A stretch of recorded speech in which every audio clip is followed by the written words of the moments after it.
পথ চলতে হবে, অনেক অনেক পরিশ্রম করতে হবে। তাই আমি একটাই কথা বলতে চাই, তোমরা যারা এই প্রফেশনটাকে ভালোবেসে আসতে চাইছো, তোমরা অবশ্যই আসতে পারো, নির্দ্বিধায় আসতে পারো। শুধু তোমাদের 100% দিয়ে চেষ্টা করতে হবে, তাহলে দেখবে তোমরাও পারবে, অবশ্যই পারবে। তো সেদিন প্রপোজ ডে ছিল, সার্টিফিকেশন ডের দিন। তো আমার স্টুডেন্টসরা আমাকেই প্রপোজ করে, তো ভীষণ মজার ছিল ওই মুহূর্তটা, ওটাও আমি তোমাদের সঙ্গে শেয়ার করলাম। তারপর চলে আসে গিফটস দেওয়ার পালা। তো প্রত্যেকে আমার জন্য অনেক সুন্দর সুন্দর গিফটস নিয়ে এসেছে, শুধুমাত্র আমার জন্যেই নয়, আমার ছোট্ট দেবাংশীর জন্যেও নিয়ে এসেছে। দেখো কত খুশি হয়ে গেছে।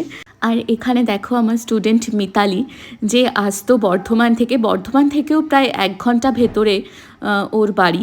তো অনেকটা জার্নি করে, তোমরা বর্ধমান থেকে রানাঘাটের ডিস্টেন্স বুঝতেই পারছো, অনেকটা জার্নি করে ও ক্লাসে আসতো, আর একদিনও ক্লাস মিস করেনি।